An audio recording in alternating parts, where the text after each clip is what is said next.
महाशक्ति के पास पहुंचने का क्या उपाय है? महाशक्ति देवी कौशिकी के पास पहुंचने का कोई उपाय ही नहीं है देवराज। अर्थात? सत्य तो यह है देवराज, महाशक्ति देवी कौशिकी के पास पहुंचना इतना सरल नहीं है। परंतु कारण देवर्षि? कारण? नारायण नारायण।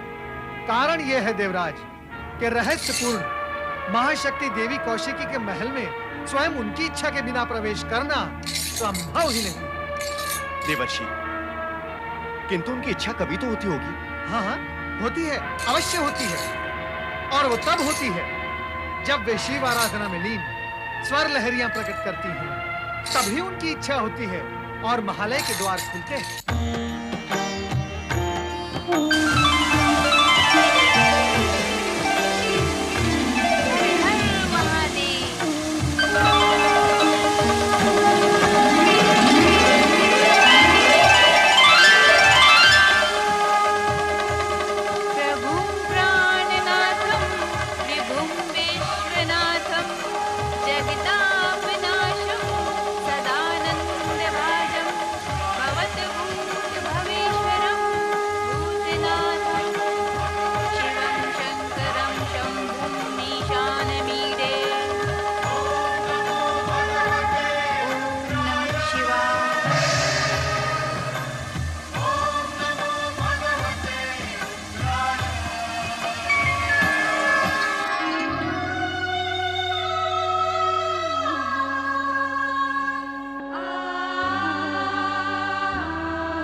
चंद्रमस्तक जटा में गंगा है, चंद्रमस्तक जटा में गंगा है, संगी साथी भव्य निशाचर है, कंठ शोभा सर्पों की माला, त्रिशूल कर में कटिवा घंबर, त्रिकालदर्शी त्रिलोक स्वामी, त्रिकालदर्शी त्रिलोक स्वामी, त्रिपुंडधारी त्रयक्षत्रंबक, त्रिपुंडधारी त्रयक्षत्रंबक, त्रिकालदर्शी त्रिलोक स्वामी।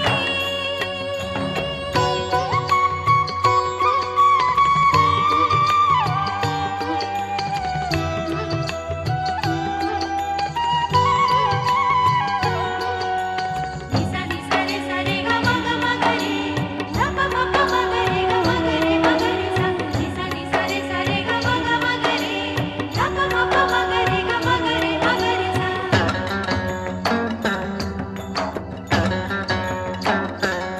अजात शत्रु हो मित्र सबके, अजात शत्रु हो मित्र सबके, पवित्रता के आधार तुम हो, मृत्युंजय तुम हो, तुम ही हो अक्षय, तुम ही सनातन, ओंकार तुम हो, त्रिकालदर्शी त्रिलोक स्वामी, त्रिकालदर्शी त्रिलोक स्वामी, त्रिपुंडधारी त्रयक्षत्रंबक, त्रिपुंडधारी त्रयक्षत्रंबक, नृत्य गायन कला के स्वामी,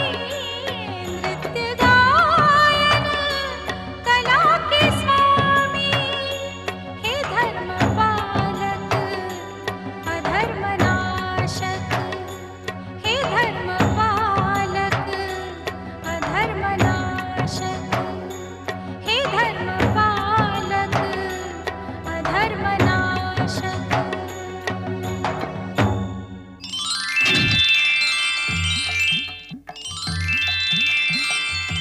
महालय के द्वार खुल गए, अर्थात हमें भीतर जाने की अनुमति मिल गई। आओ हम भीतर चले। नारायण नारायण।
और बिना आज्ञा हमारे महल में आने का दुस्साहस कैसे किया?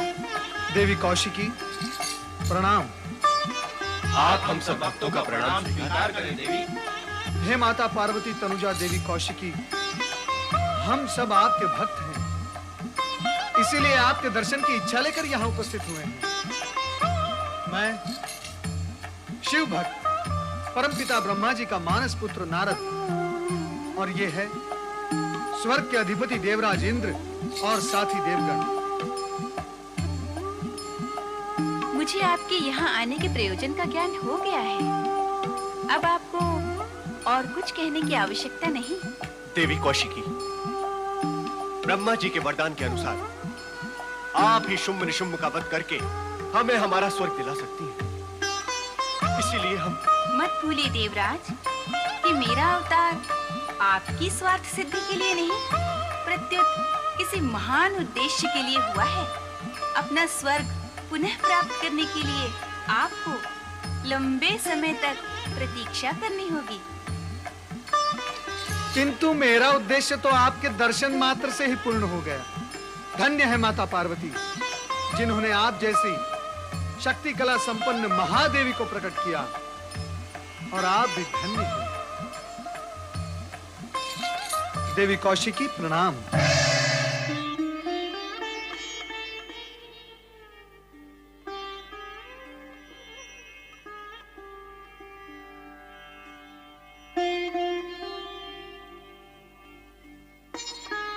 नारायण नारायण।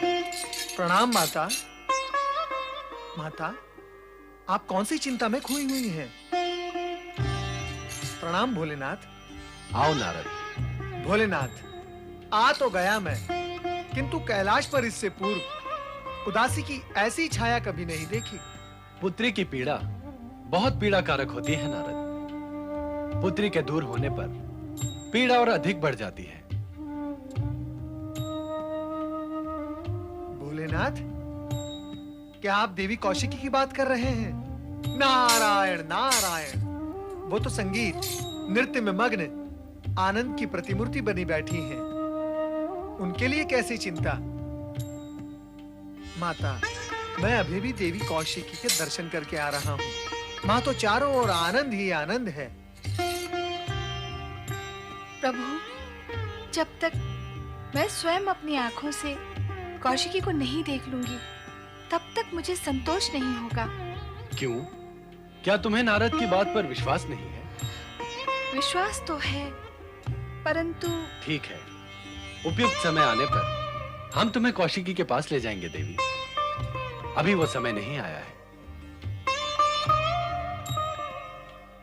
जब से मुहासुर ने कौशिकी के रूप का वर्णन किया है, तब से न दिन को चैन है न रात्रि को आराम। तीनों प्रहर का चैन जैसे उड़ गया हो। उस अपूर्व सुंदरी को हमें देखना ही पड़ेगा। देखना ही पर्याप्त नहीं, उसे पाना भी होगा। निशुंभ, इस मुहासुर ने हमें कैसी दुविधा में डाल दिया है। मुहासुर जी, उस सुंदरी से हमें अति शीघ्र मिलाओ। उस सुंदरी के बिना स्वर्ग नरक के समान बन गया है, नरक ही बन गया है समझो। स्वर्ग विजयी दैत्यराज शुंभ निशुंभ की जय। दैत्यराज, हम स्वर्ग को कभी नरक नहीं होने देंगे। हम आपके लिए इस स्वर्ग में अधिक सुखों का प्रबंध करेंगे। हमारे ऐसे शुभचिंतक कौन हैं आप? यहाँ अचानक कैसे प्रकट हुए? तुरंत अपना परिचय दो। हमें दैत्य गुरु शुक्राचार्य ने भेजा है। मैं चंड हूँ। दैत्य गुरु ने आपकी सहायता के लिए हमें आपके पास भेजा है। मैं मुंड हूँ। और मैं सुग्रीव हूँ। चंडमुंड अपनी शक्ति और युक्ति से आपकी सहायता करेंगे, और मैं बुद्धि से। चंड, मुंड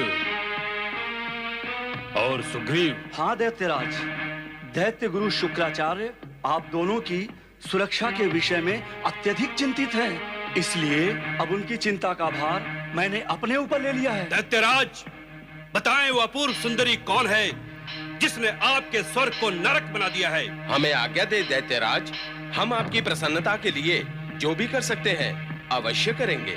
चंड, मुंड, किसी कौशिकी नाम की देवी ने हमारे राक्षस सैनिकों का वध कर डाला है। कौशिकी, कौशिकी, कौशिकी! हमें सैनिकों के मारे जाने का दुख नहीं है। अब हमें दुख केवल इस बात का है कि हम उस अनुपम सुंदरी की झलक मात्र पाने के लिए विकल हैं। सुना है कैलाश के शिखर पर एक दिव्य महल में रहती है वो। चंड, मुंड, किसी भी प्रकार उस सुंदरी को यहाँ लाने का प्रबंध करो। हाँ चंडमुंड, उस सुंदरी को यहाँ लाना ही होगा। जब तक वो परम सुंदरी स्वर्गाधिपति शुंभ निशुंभ को प्राप्त नहीं होगी, इनकी आसुरी शक्तियां निष्क्रिय ही रहेंगी और कोई भी कार्य नहीं करेंगी। इसलिए शीघ्र से शीघ्र तुम अपनी समस्त युक्तियों और नीतियों का प्रयोग करते हुए उसे यहाँ लाने की व्यवस्था करो। दैत्यराज, हम अवश्य उस सुंदरी को यहाँ ले आएंगे। इस ब्रह्मांड की कोई शक्ति हमें उसे यहाँ लाने से नहीं रोक सकती। हम जा रहे हैं उसे लाने।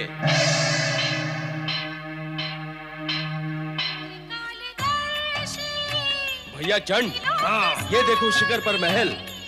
हाँ, जैसा मोहासुर ने वर्णन किया था वैसा ही है ये कौशिकी का महल।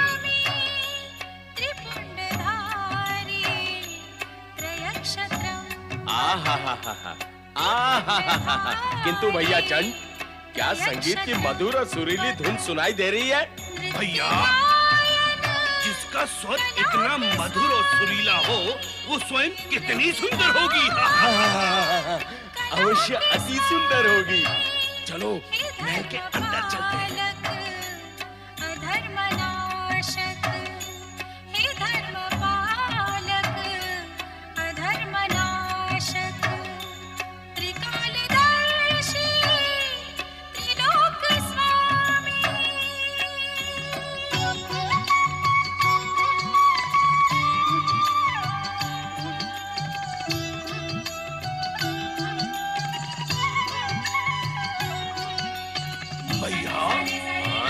महल के सारे द्वार बंद हैं। अंदर जाने का कोई मार्ग दिखता ही नहीं। अब हम क्या करें? कुछ ना कुछ तो करना ही पड़ेगा। कुछ ना कुछ? क्या? मैं एक पग मार के द्वार को तोड़ देता हूँ। नहीं नहीं, सुंदरी के द्वार का स्वागत पग से नहीं हम ही करेंगे।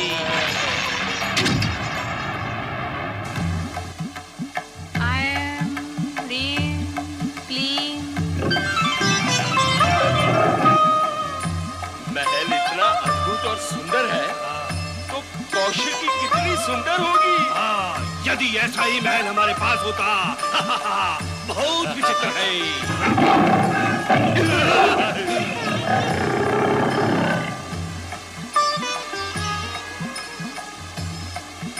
तुम दोनों का नाम चंडमुंड है ना?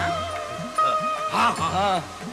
किंतु तुम दोनों युद्ध प्रेमी नहीं, सौंदर्य प्रेमी दिखाई देते हो। हमारे इस कौशिकी महल की शोभा और भव्यता देखकर तुम दोनों प्रसन्न दिखाई देते हो। आप तो अद्भुत हैं। आपके सौंदर्य के सम्मुख सब कुछ व्यर्थ है। हे पाताल लोकवासी चंडमुंड, क्या तुम यहाँ केवल हमारा सौंदर्य निहारने आए हो? मैं तो जानती हूँ कि तुम दोनों इस समय असुर के अधिपति शुंभ निशुंभ के दूत बनकर आए हो, किंतु यहाँ आकर अब तुम दोनों ये चाहते हो कि हमारे इस महल में सदा सदा के लिए बस जाओ और हमें अपनी दृष्टि से कभी ओझल ना होने दो। हाँ, हाँ, हाँ, हम यही चाहते हैं। पर ये कैसे संभव होगा चंडमुंड? क्यों? इसमें असंभव क्या है? क्योंकि तुम असुर हो और असुर देवी के महल में कैसे रह सकते हैं? फिर भी एक उपाय है। क्या उपाय है वो? शीघ्र कहे। यदि तुम दोनों सदा ही मुझे अपनी आंखों के सम्मुख रखना चाहते हो, तो अपने स्वामी शुंभ निशुंभ से कहो कि वो मुझे स्वर्गलोक बुला ले। हम आपसे यही कहने आए थे, आप स्वर्गलोक चले। हमारे स्वामी की यही इच्छा है। उचित आदर सम्मान पाए बिना मैं कहीं नहीं जाती। इसके अतिरिक्त स्वर्गलोक जाने से पूर्व तुम्हारे स्वामी को हमारी कुछ मांगे पूर्ण करनी होंगी। कैसी मांगे? तुम युद्ध प्रिय योद्धा हो। मेरी मांगे सुनकर संभव है कि तुम क्रोध से भड़क उठो। इसलिए शुंभ निशुंभ से कहो कि किसी विचारवान, बुद्धिमान और नीतिवान असुर को मेरे पास भेजे, ताकि मैं उसे अपनी मांगे विस्तार में समझा सकूं। अब तुम जा सकते हो।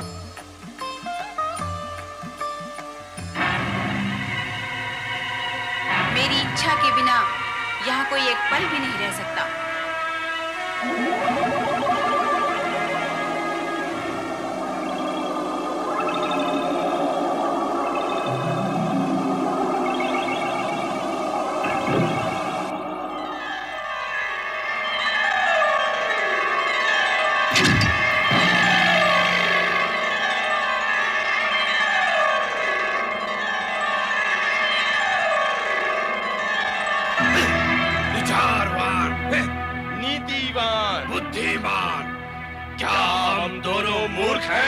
नहीं नहीं नहीं नहीं पाताल वीरो, तुम तो इस सृष्टि और जगत में सबसे भाग्यशाली हो।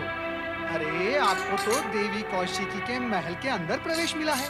मुझे देखो, मुझे देखो, मैं तो देवी कौशिकी के महल के बाहर खड़े रहकर ही उनकी धुन पर झूमता रहता हूँ। कौन हो तुम? कहाँ से आए हो तुम? अरे उतावले क्यों हो रहे हो? इस बात का ज्ञान तो आपको अवश्य हो ही जाएगा। और हाँ, अपने स्वामी से मेरा ये संदेश अवश्य देना, शुंभ निशुंभ से, कि माता कौशिकी को प्राप्त करने का स्वप्न ना देखे, अन्यथा अन्यथा क्या? अन्यथा उनका जीवित रहना असंभव हो जाएगा। यही नारद का संदेश है, दे देना। इस विचित्र प्राणी के संदेश पर ध्यान न दें। हमें कौशिकी का संदेश स्वामी शुंभ निशुंभ तक पहुंचाना है। हाँ, आओ चले। स्वर्गाधिपति दैत्य शिरोमणि शुंभ निशुंभ की जय हो शुंभ निशुंभ की प्रणाम। अरे धूम्रलोचन, तुम कहाँ थे अब तक? अपनी कंदरा में। क्यों? आपके आदेश की प्रतीक्षा में मैं वहीं विश्राम कर रहा था असुरराज। जब बहुत समय तक आपका कोई आदेश प्राप्त नहीं हुआ, तो मेरा धैर्य समाप्त हो गया और मैं यहाँ चला आया। धूम्रलोचन, सबसे पहले अपने लोचनों से ये धुआं निकालना बंद करो। अपनी शक्ति का प्रयोग तुम युद्ध भूमि में किया करो। ऐसा ही होगा दैत्यराज निशुंभ। धूम्रलोचन, आसन ग्रहण कीजिए। आश्चर्य असुरराज, आश्चर्य। कैसा आश्चर्य? असुरराज, ये सभा में शमशान जैसी शांति क्यों छाई हुई है? धूम्रलोचन, हम चंडमुंड की प्रतीक्षा कर रहे हैं। चंडमुंड? ये चंडमुंड कौन है? मैं पहली बार इनका नाम सुन रहा हूँ।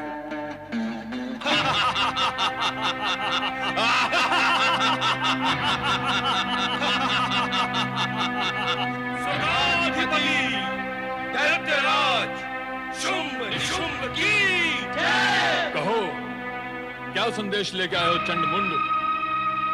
क्या तुम्हारी उस सुंदरी से भेंट हुई? हाँ, भेंट हुई। जो कुछ भी उसके सौंदर्य के बारे में बताया गया था बहुत कम था। उसके सौंदर्य का वर्णन करना हमारी शक्ति से परे है दैत्यराज। ठीक है, ठीक है। ये बताओ, क्या कहा उस सुंदरी ने? उसने हमें योद्धा कहा। तुम्हें क्या कहा, ये नहीं पूछा हमने। ये बताओ कि उसने हमें क्या कहा? वह स्वर्ग आने के लिए तैयार है दैत्यराज, परंतु किसी बुद्धिमान व्यक्ति से अपनी मांगे मनवाने के पश्चात उसने हमें बुद्धिमान नहीं समझा। इसलिए आपको से यहाँ लाने का कोई उपाय करना होगा। तुम्हारी बातें सुनकर हमारा धैर्य समाप्त हो रहा है चंडमुंड। अब तो हमें तुरंत उसके पास पहुंचना ही होगा, अन्य कोई उपाय नहीं है। नहीं दैत्यराज नहीं, तनिक धैर्य से काम ले। ऐसे कामों में शीघ्रता फलदायी नहीं होती। उस सुंदरी को यहाँ आने के लिए मैं मनाऊंगा। दैत्य गुरु शुक्राचार्य ने मुझे आपको परामर्श देने के लिए ही नियुक्त किया है। बुद्धिमान सुग्रीव ठीक कह रहे हैं दैत्यराज। उस सुंदरी को यहाँ लाने के लिए आपको वहाँ नहीं जाना चाहिए दैत्यराज। निश्चय ही सुग्रीव चतुराई से काम लेंगे।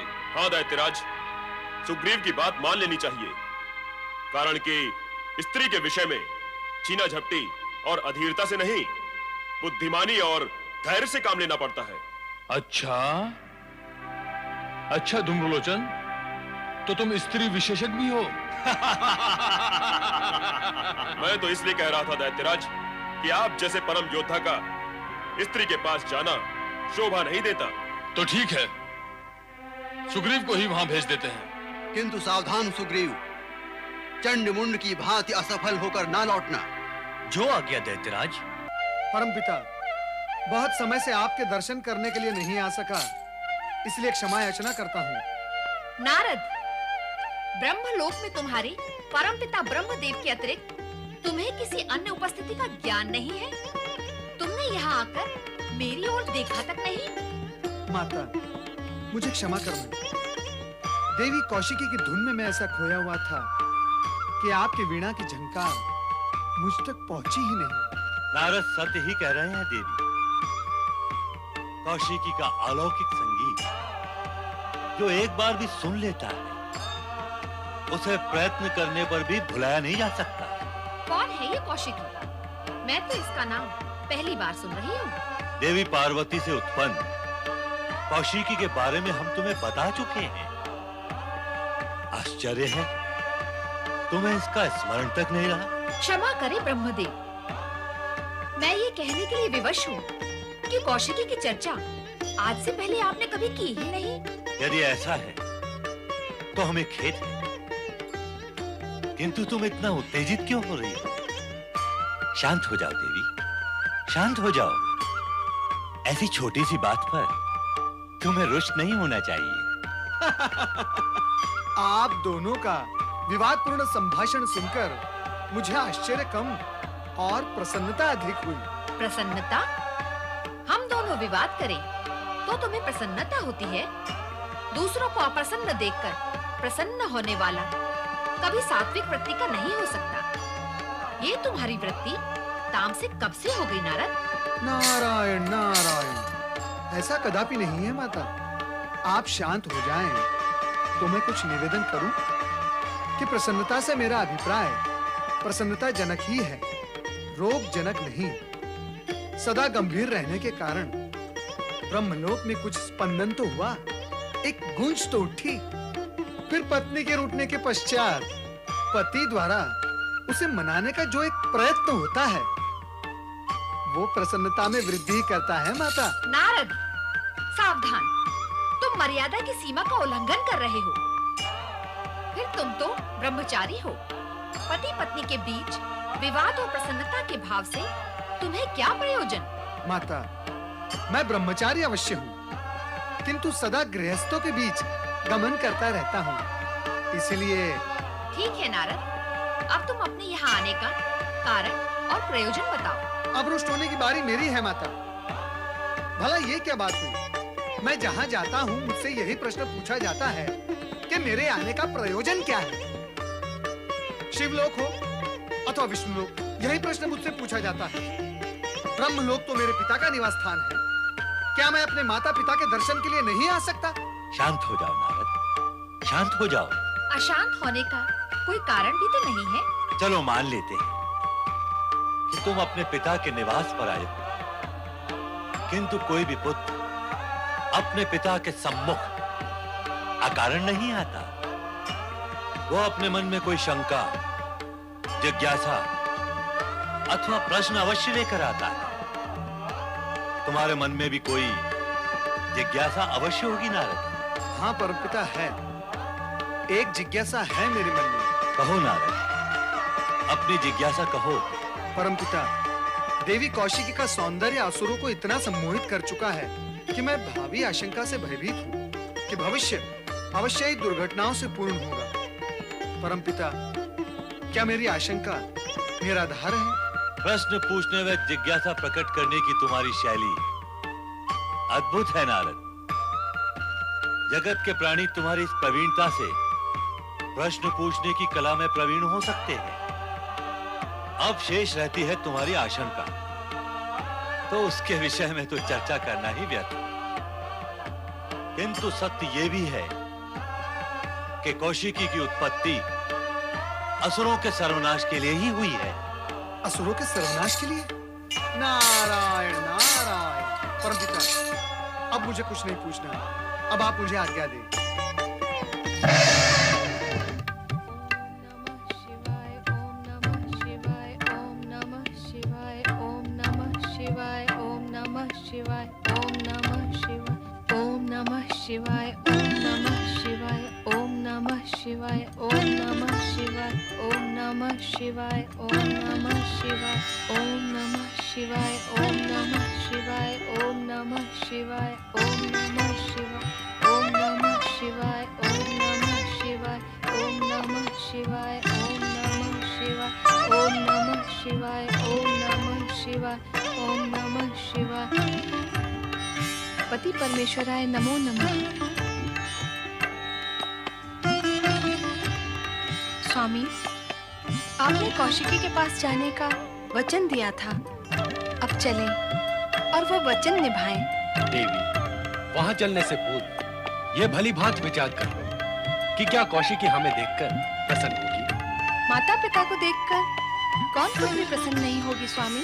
यदि ऐसा होता तो क्या कौशिकी के मन में हमसे मिलने की इच्छा जागृत न होती? क्या वो अपने भव्य महल से निकलकर कैलाश पर न चली आती हमसे मिलने के लिए?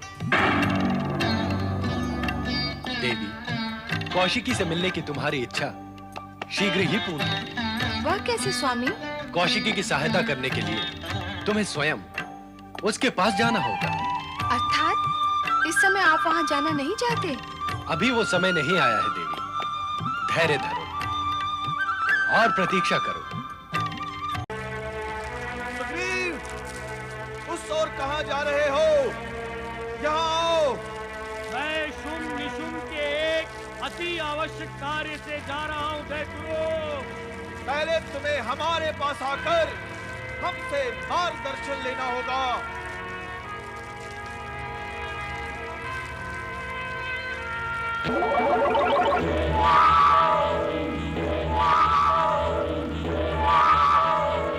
सुग्रीव, तुम जिस आवश्यक कार्य के लिए जा रहे हो वो शुंभ निशुंभ के लिए विनाशकारी सिद्ध होगा। तो फिर मैं क्या करूं दैत्य गुरु?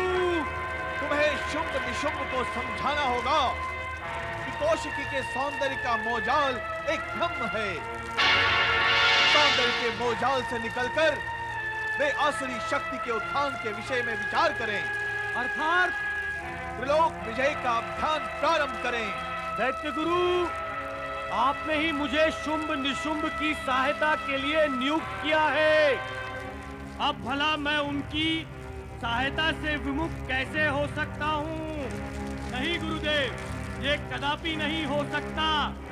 जो कार्य मुझे सौंपा गया है मैं उस कार्य को अवश्य पूर्ण करूंगा दैत्य गुरु।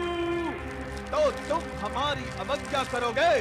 आपकी अवज्ञा करना मेरा अभिप्राय नहीं है दैत्य गुरु, किंतु स्वामी के कार्य को पूर्ण करना मेरा कर्तव्य है। स्वामी? कौन स्वामी? शुंभ निशुंभ अब तुम्हारे स्वामी हो गए? किसने बनाया उन्हें तुम्हारा स्वामी? आपने दैत्य गुरु। जब मैंने तुम्हें उनका सेवक बनाया है उनकी सहायता और हित के लिए, तो अब ऐसा कार्य क्यों कर रहे हो जिसमें उनका अहित है, ये जानते हुए भी कि इस कार्य से उनकी सेवा नहीं अहित होगा? तो ऐसे कार्य को तुम सेवा का नाम दोगे, विश्वासघात का नहीं? क्या ये उनके प्रति विश्वासघात नहीं होगा? दैत्य गुरु, इस समय मैं उनकी सेवा में हूँ, इसलिए मैं केवल उनके शब्द और आज्ञा को ही अर्थ दूंगा। इस समय आपके शब्दों और आज्ञा को अर्थ देने का परिणाम मेरे हित में नहीं होगा, कारण कि आप जिसे सेवा कहते हैं उसे वे विश्वासघात मानेंगे, और आप जिसे विश्वासघात मानते हैं वे उसे मेरी सेवा मानेंगे। मैं विवश हूँ दैत्य गुरु, मुझे आज्ञा दें। आज्ञा नहीं, श्राप दूंगा मैं तुम्हें। स्त्री की मर्यादा के प्रति अनुचित व्यवहार करने के कारण तुम्हारा विनाश तो निश्चित है ही। मैं ये भी घोषणा करता हूं कि शुंभ निशुंभ का भविष्य शीघ्र ही विनाश की लपटों में झुलस जाएगा। जा, चला जा, मेरी दृष्टि से दूर हो जा। तेरे जैसे मर्यादाहीन प्राणी से मेरा आश्रम अपवित्र हो रहा है। चला जाओ।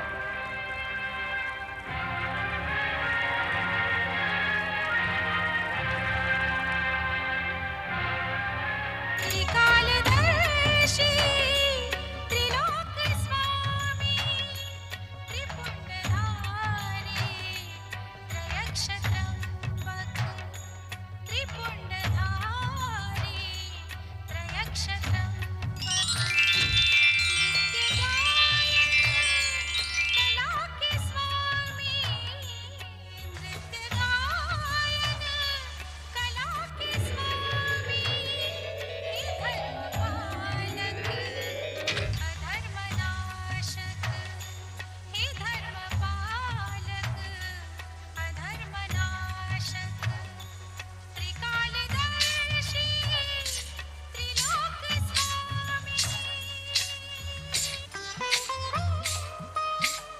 देवऋषि नारद को प्रणाम। देवऋषि, आप क्या मार्ग भूलकर इस ओर आ गए? नारायण नारायण। सर्वप्रथम मैं आपको यह स्पष्ट कर दूं कि आपने मुझे प्रणाम करके परंपरा को उलट दिया है। आप केवल मेरी ही नहीं, संपूर्ण जगत की पूज्य हैं। माता पार्वती के शक्ति स्वरूप से उत्पन्न देवी कौशिकी आप दुष्टों का संहार करने के लिए उत्पन्न हुई हैं। आप मुझे प्रणाम करें, ये मेरे लिए योग्य नहीं, कुछ अटपटा सा लगता है। कैसे योग्य नहीं? आप तो संपूर्ण जगत के पूज्य हैं। मैं आपको प्रणाम योग्य समझती हूँ, इसीलिए प्रणाम किया। किंतु मेरे किए हुए प्रणाम को आपने टोककर उसे प्रभावहीन कर दिया, अतः पुनः प्रणाम करती हूँ। देवऋषि प्रणाम। नारायण नारायण। माता पार्वती की पुत्री देवी कौशिकी का व्यक्तित्व तो अत्यंत अद्भुत है नारद। देवी कौशिकी, जब मैं देवताओं के साथ आपकी सेवा में उपस्थित हुआ था, तब तो आपने मुझे इस धर्म संकट में नहीं डाला। अब क्यों? तब आप अकेले नहीं थे देवऋषि। अर्थात? अकेले होने पर ही आप पूज्य होते हैं। नारायण नारायण।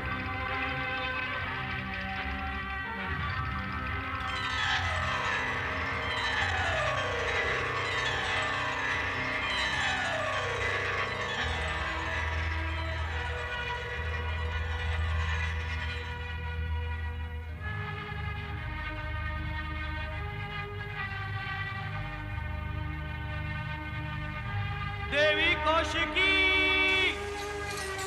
मैं सुग्रीव हूँ, दैत्यराज शुंभ निशुंभ का एक संदेश लेकर आया हूँ। कृपया महल के द्वार खोले। अब मुझे क्या करना चाहिए देवऋषि? दुष्ट शुंभ निशुंभ के इस दूत को महल के भीतर आने दूं, अथवा महल के बाहर से ही उठाकर आकाश में फेंक दूं? नारायण नारायण। शुंभ निशुंभ के साथ कब, कहां और क्या-क्या खेल खेलने हैं, इस बात से आप भलीभांति परिचित हैं। मैं तो केवल उनके साथ होने वाले अंतिम परिणाम से परिचित हूँ। परंतु हाँ, मैं इतना आपसे अवश्य कह सकता हूँ कि इन दुष्टों की मीठी-मीठी बातों से आप सावधान रहें। नारायण नारायण।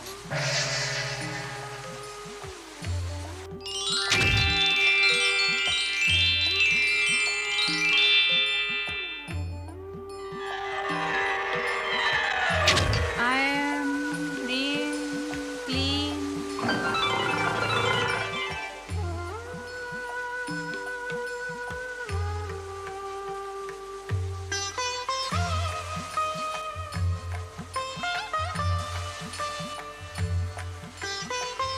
अद्भुत, अलौकिक, क्या रूप सौंदर्य है।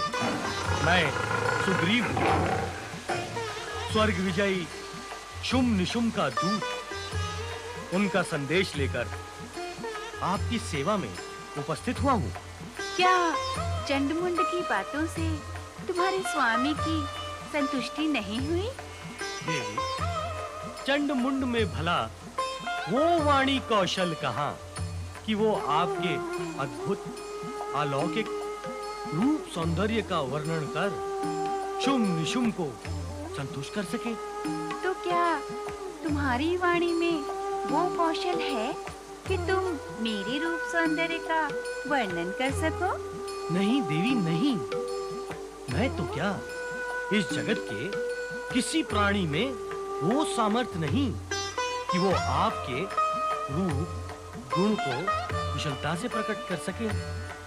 सत्य तो ये है कि आपकी अलौकिकता शब्दों से परे है।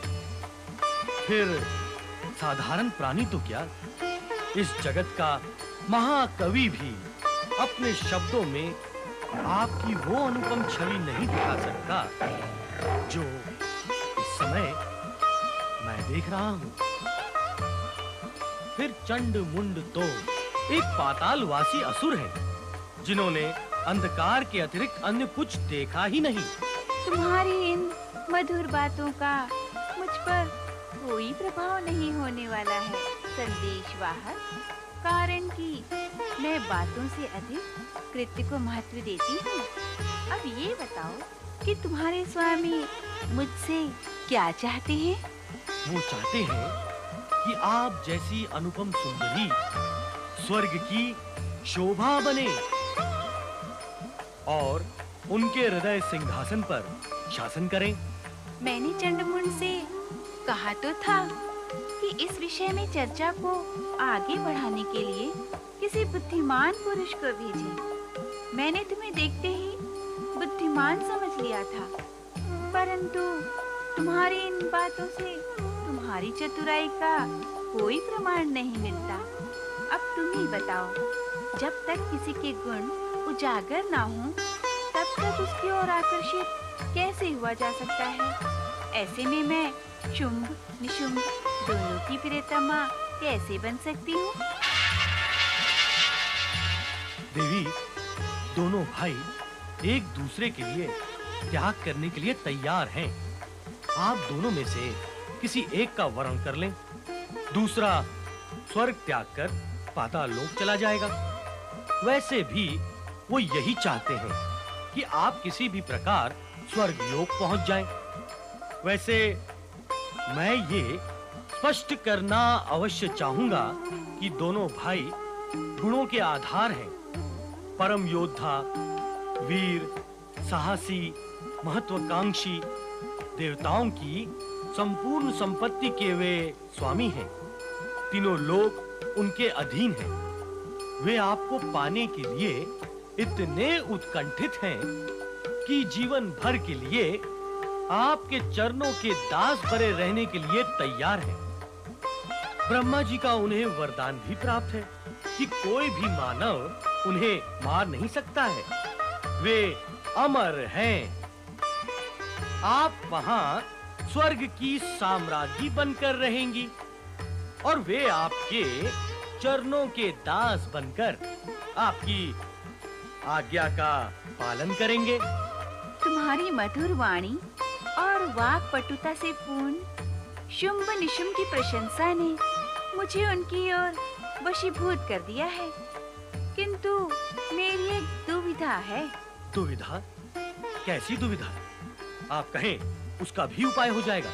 मैं अपनी सखियों के सामने प्रतिज्ञा कर चुकी हूँ कि मैं उसी पुरुष से विवाह करूंगी जो युद्ध में मुझ पर विजय प्राप्त कर लेगा।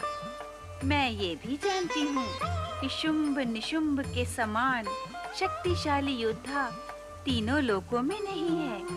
देव, दानव, मानव सभी उनके भय से कांपते हैं। मैं स्वयं भी उनके गुणों पर मोहित हूँ।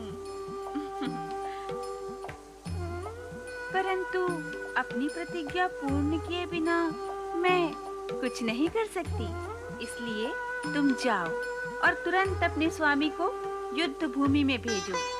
मुझ जैसी कोमलांगी पर विजय प्राप्त करने के लिए उन्हें एक पल भी नहीं लगेगा। युद्ध करने से मेरी प्रतिज्ञा भी पूर्ण हो जाएगी और उनकी कामना भी। मैं दैत्यराज शुंभ निशुंभ को आपकी प्रतिज्ञा के विषय में सूचित करता हूँ। गुरु शुक्राचार्य को नारद का प्रणाम। अरे अरे अरे, लगता है इस समय आप स्वस्थ मानसिकता में नहीं हैं। नारायण नारायण, रुष्ट भी हैं आप। हाँ, वैसे सब स्वाभाविक ही है। क्यों स्वाभाविक है? कैसे स्वाभाविक है? दैत्य गुरु, सत्य प्रकट करते हुए पीड़ा तो मुझे भी होती है। फिर मैं ये सोचता हूँ कि सत्य को भोगते हुए आपको कितनी पीड़ा होती होगी। नारायण नारायण, मुझसे आपका ये दुख देखा नहीं जाता। पहले तुम्हारी चर्चा स्वाभाविक थी, अब पीड़ा और दुख भी आ गया है। कहो तो मेरे कारण क्यों तुम्हें पीड़ा और दुख है? पीड़ा नहीं होगी, दानव वीरों पर से आपका प्रभाव दिन प्रतिदिन घटता जा रहा है। कोई आपकी बात सुनने के लिए तैयार ही नहीं। सो तो सत्य ही कह रहे हो देवर्षि नारद। मैं भला असत्य क्यों कहूंगा? हाँ? मैं तो सब कुछ जानता हूँ। क्या ये नहीं जानता कि आपने दैत्यों के लिए क्या कुछ नहीं किया? इतने पर भी जलंधर जैसा चमत्कारी असुर आपके देखते देखते मारा गया। हिरण्याक्ष और हिरण्यकश्यप भी आपकी आंखों के सामने भगवान श्री हरि विष्णु के अवतारों के प्रहारों से नष्ट हो गए। और अब शुंभ निशुंभ भी एक सुंदरी के मोह में फंसकर अपने आप को नष्ट करने की तैयारियां कर रहे हैं। और आप यहाँ मौन बैठकर उनके लिए शुभकामनाएं करने के अतिरिक्त और कर भी क्या सकते हैं? शांत, दैत्य गुरु शांत हो जाइए। असुर तो पाप कर्म करके नष्ट होते रहते हैं। आप क्रोध करके क्यों नष्ट होना चाहते हैं? इस सत्य को तो आप भी जानते ही होंगे कि क्रोध प्राणी को नष्ट कर देता है। नारायण नारायण। मैं ये भी जानता हूँ कि तुम देवताओं के चाटुकार हो। दैत्य शत्रु विष्णु के भक्त हो, इसलिए तुम मेरे भी शत्रु हो और यहाँ मुझे अपने व्यंग बाणों से वेदने आए हो। शत्रु समझे अथवा मित्र, ये आपकी अपनी दृष्टि है। रही बात विष्णु भक्त होने की, तो मैं क्या, जगत का कोई भी प्राणी विष्णु भक्त होने में गर्व अनुभव करेगा। और आपका ये कहना कि मैं अपने व्यंग बाणों से आपको वेधने आया हूँ, तो ये एक प्रकार से सत्य ही है। सत्य ये भी है कि यदि मैं ये कर्म नहीं करूंगा तो अन्य कोई करेगा। क्यों करेगा? क्यों करेगा कोई मुझे अपने व्यंग बाणों से वेधने का कार्य? क्योंकि जगत की यही रीति है।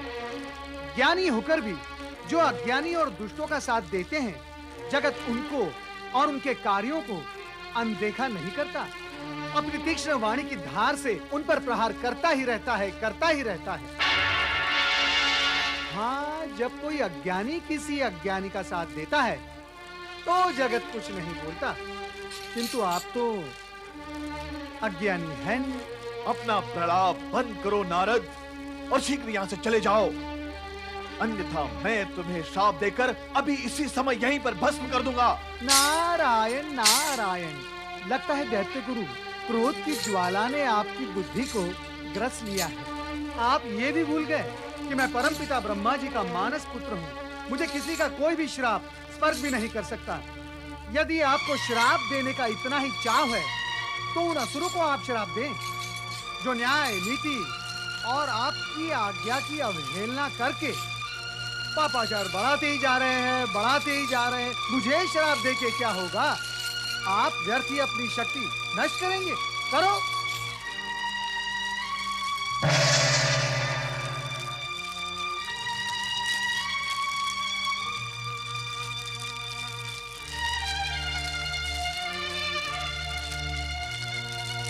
जय जय मृत्युंजय महादेव।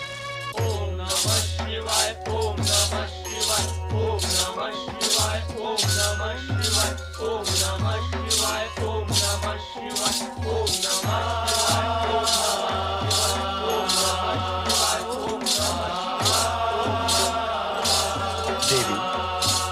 करने आई हो अथवा प्रश्न पूछने? प्रभु, मेरा ध्यान तो सदा आपकी पूजा आराधना में ही लीन रहता है, किंतु एक बात मेरी समझ में नहीं आती। शक्ति स्वरूपा पार्वती की समझ में कोई बात ना आए, यह असंभव है। तुम अपनी शक्ति का प्रयोग करके अपना ध्यान केंद्रित करोगी तो सब कुछ समझ में आ जाएगा देवी। स्वामी, जब तक आप मेरे साथ हैं, मैं साधारण नारी ही रहना चाहती हूँ। तो इस समय इस साधारण नारी की चिंता क्या है? एक माता के नाते क्या मेरी ये चिंता स्वाभाविक नहीं है कि कौशिकी पर मोहित भयानक असुर शुंभ निशुंभ उसको कोई हानि न पहुंचाए? एक सामान्य नारी के नाते तुम्हारा चिंतित होना स्वाभाविक है, किंतु हम तुमसे पहले भी कह चुके हैं कि कौशिकी कोई सामान्य नारी नहीं, वो स्वयं दिव्य शक्ति धारिणी है। उसके लिए चिंता करना व्यर्थ है। भोलेनाथ, भोलेनाथ, अपने चमत्कारिक शिष्य शुक्राचार्य से मेरी रक्षा करें। भोलेनाथ, मेरी रक्षा करें। एक चमत्कारी को अन्य कोई चमत्कारी हानि पहुंचाने की क्षमता नहीं रखता नारद। और अब तो असफलताओं से कुंठित शुक्राचार्य क्रोध की ज्वाला में अपनी संपूर्ण शक्तियां नष्ट करते जा रहे हैं। इसीलिए अब उनसे भयभीत होने की आवश्यकता नहीं है। अब वे ना तो असुरों का हित कर सकते हैं और ना ही देवताओं का हित कर सकते हैं। तो भगवान, क्या उनकी सारी सिद्धियां, शक्तियां समाप्त हो गई? क्या आपने कभी... जब तक वो पुनः कठोर तपस्या से शिव आराधना नहीं करेंगे, तब तक उन्हें पहले जैसी सिद्धि प्राप्त होना कठिन है। किंतु नारद, शुक्राचार्य ने तुम्हें श्राप देने का विचार किया ही क्यों? तुमसे तो उन्हें कोई शत्रुता नहीं। कहीं तुमने उन्हें भी अपनी नारद लीला के कुंड में खींच तो नहीं लिया था? नहीं माता, नहीं। मैंने तो केवल उन्हें इतना बताया था कि असुर और उनके शिष्य अब उनकी आज्ञा नहीं मानते। बस इसी बात पर क्रोधित हो गए। तो नारद, उनके किस शिष्य ने उनकी आज्ञा नहीं मानी? सुग्रीव ने माता, सुग्रीव ने। शुक्राचार्य उसे कौशिकी महल की ओर जाने से रोक रहे थे, किंतु वो शुंभ निशुंभ का संदेश देवी कौशिकी तक पहुंचाने का हठ ठाने हुए था और अंत में उसी ओर चला भी गया। क्या तुम कौशिकी के पास गए थे नारद? हाँ माता, मैं वहां गया था और मेरा वहां जाना सार्थक हो गया। आपकी पुत्री कौशिकी गुणों का भंडार है। वीणा वादन, गायन, संभाषण, आहा हा, सभी में पारंगत। स्वामी, सुन रहे हैं आप कौशिकी का गुणगान? नारद ने तो उससे मिलने की उत्सुकता और अधिक जागृत कर दी है। अब तो शीघ्र ही वहां चलना होगा। अवश्य देवी, अवश्य। हम शीघ्र ही वहां चलेंगे। इतना विलंब क्यों? शीघ्र आना चाहिए सुग्रीव को। कहीं उसने सुग्रीव के साथ आना अस्वीकार तो नहीं कर दिया? हमारा बुद्धिमान मंत्री सुग्रीव अब तक उस सुंदरी के पास से लौटा क्यों नहीं? हो सकता है वो सुंदरी सुग्रीव से अधिक बुद्धिमान और चतुर हो। सुंदर स्त्री चतुर भी होती है? हाँ, होती है। उसने सुग्रीव को यदि अपने शब्द जाल और वाक पटुता में उलझा रखा होगा तो उसे आने में विलंब ही होगा ना। स्वर्गाधिपति दैत्यराज शुंभ निशुंभ की जय! जय बोलता आ रहा है, किंतु ये बता कि विजय प्राप्त हुई अथवा नहीं? बोलता क्यों नहीं? क्या कहा उस सुंदरी ने? क्या उसने हमारा प्रेम प्रस्ताव स्वीकार कर लिया? मुख कपाट के ताले खोल, कुछ तो बोल। उसने आपसे विवाह करने की स्वीकृति दी है कि...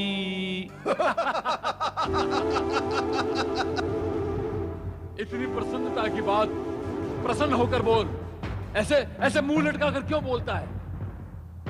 सुग्रीव, तुमने स्वीकृति और प्रसन्नता की बात के अंत में कुछ की जैसा कहा है। वो क्या है? वो किंतु का की है दैत्यराज। स्वीकृति और प्रसन्नता के बीच ये किंतु कहां से ले आए तुम? वहीं से लाया हूँ दैत्यराज। विवाह करने के लिए उस सुंदरी ने अपनी स्वीकृति तो दी है दैत्यराज, किंतु उसकी मांग ये है कि वो आप दोनों में से किसी एक के साथ ही विवाह करेगी।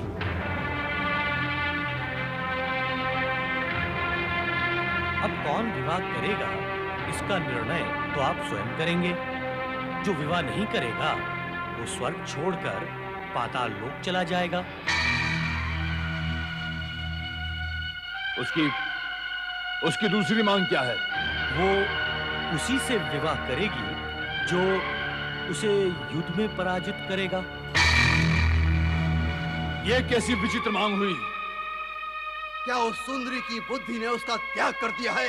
यही उसकी दृढ़ प्रतिज्ञा है, और उसने ये भी कहा है कि उस जैसी कोमलांगी को युद्ध में पराजित करना अति सरल है। ये युद्ध की मांग तो उसने केवल अपनी प्रतिज्ञा पूर्ण करने के लिए रखी है।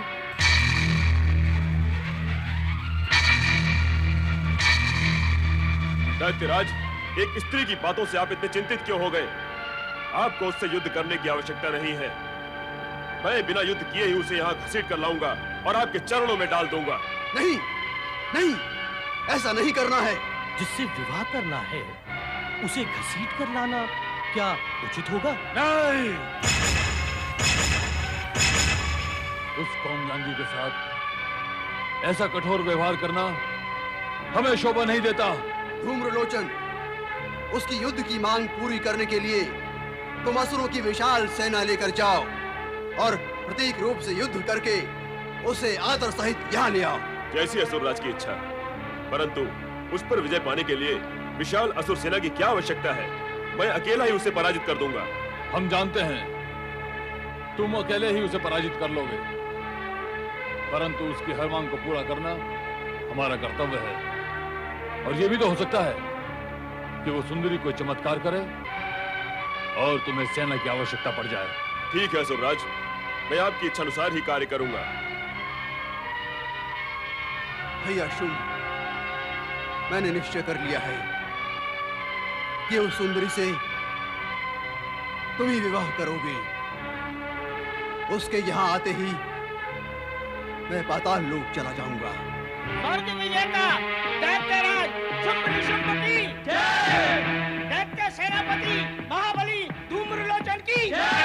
स्वर्ग विजेता दैत्यराज शुंभ निशुंभ की जय। दैत्य सेनापति महाबली धूम्रलोचन की जय। दैत्य सेनापति धूम्रलोचन की जय जयकार करते हुए ये असुर सेना किधर बढ़ी जा रही है स्वामी? ये कौशिकी के महल की ओर जा रही है। ये असुर कौशिकी के महल की ओर जा रहे हैं और आप मुस्कुरा रहे हैं। जब ये असुर स्वयं ही अपने विनाश की ओर अग्रसर हो रहे हैं, तो हम भी मुस्कुराने के अतिरिक्त और क्या कर सकते हैं? किंतु स्वामी, ये तो विचार करें कि मेरी कौशिकी अकेली इतने सारे दुष्ट असुरों का सामना कैसे कर पाएगी? यदि तुम्हें कौशिकी की इतनी ही चिंता है, तो इसका एक उपाय है। कहीं क्या है वो उपाय? तुम ये देखने वहां जा सकती हो कि कौशिकी कैसे अपनी लीला मात्र से इन सब का संहार करती है। स्वामी, आपने तो विषय को ही बदल दिया। मैंने न जाने कितनी बार आपसे कहा कि कौशिकी के पास चलें, उसकी सुरक्षा का प्रबंध करें, किंतु आपने मेरी एक नहीं सुनी। अब मैं अपनी कौशिकी को अकेली नहीं छोड़ सकती। आप चाहे जो कहते रहें। स्वर्ग विजेता दैत्यराज शुंभ निशुंभ की जय। दैत्य सेनापति महाबली धूम्रलोचन की जय।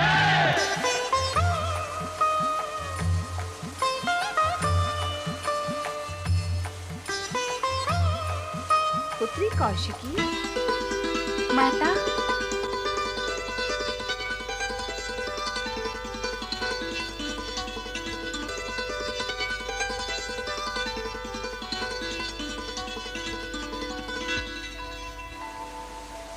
शुंभ निशुंभ के भेजे हुए भयंकर राक्षस इस ओर बढ़े आ रहे हैं, इसीलिए मैं यहाँ तुम्हारी रक्षा के लिए उपस्थित हुई हूँ। शक्ति दायिनी माता पार्वती से उत्पन्न मैं अजन्मी कौशिकी अपनी रक्षा स्वयं कर सकती हूँ। क्या ये याद नहीं है माता? मैं तो विगत कई दिनों से उन बुद्धिहीन और दिक्भ्रमित असुरों के साथ मनोरंजक खेल खेल रही हूँ। जब वे दुष्ट असुर इस खेल से त्रस्त हो जाएंगे, तो उनका नाश करना और भी सरल हो जाएगा। और माता, आपने मुझे इसी उद्देश्य से तो प्रकट किया है। सत्य है पुत्री, सत्य है। किंतु एक माता अपनी पुत्री के प्रति निश्चिंत कैसे रह सकती है? रह सकती है अथवा नहीं रह सकती है, ये तो तुम ही जानो माता। मैं तो केवल इतना जानती हूँ कि मेरे प्रति तुम्हारी इस चिंता के कारण मुझे तुम्हारे दर्शन तो हो गए। पहले तो मैं सोच रही थी कि अपना कार्य पूर्ण करके तुम्हारे अस्तित्व में पुनः समाने तक मुझे ही सारी लीलाएं अकेले ही करनी होंगी, पर अब तुम आ गई हो तो मेरा अकेलापन भी दूर हो जाएगा। पुत्री,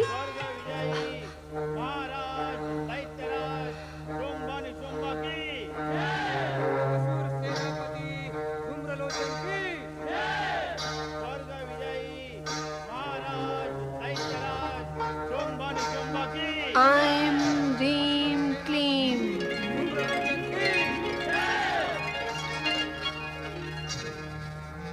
अब मैं इन दुष्टों का विनाश कर दूंगी कौशिकी। यहाँ आते ही उन्हें समाप्त कर दूंगी। ये असुर धूम्रलोचन असुरों की सेना लेकर आया है। अन्य असुरों की भांति मैं इसके साथ भी कुछ समय तक विनोद करना चाहती हूँ माता। जब ये विनोद युद्ध में परिवर्तित होने लगे, तब तुम अवश्य अपना कर्तव्य आरंभ कर लेना। इस समय कुछ देर के लिए अदृश्य हो जाओ, ताकि मैं धूम्रलोचन का धूम्र उड़ा सकूं।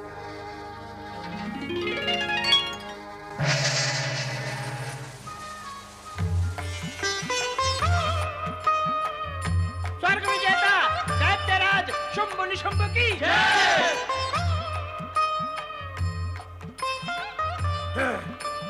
हे असुर वीरों, वो रहा कौशिकी महल।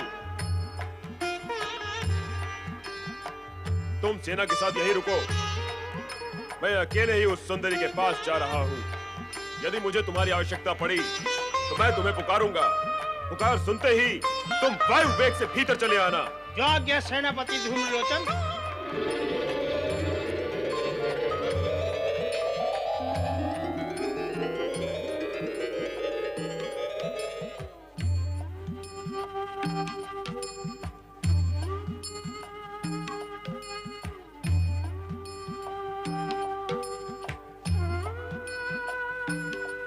मधुर संगीत की ध्वनि, द्वार बंद, आश्चर्य।